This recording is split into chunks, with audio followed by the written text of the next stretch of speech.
உள்ளம் முருகிய வேண்டி நின்றோம் வேலையா. அழகு என்றாலே முருகன் தானையா, எங்க அழகு சுந்தரம் பார்த்து கேட்க அருள் புரிவாயா. சேவல் கொடியுடன் சிரிக்கும் முருகையா, எங்க வாழ்க்கையில வெற்றி பொங்க தருவாயா.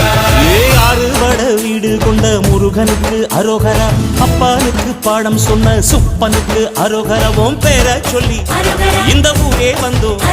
உன்னை தேடி வந்து எங்க உள்ளம் முருகிய வேண்டி நின்றோம் வேலையா.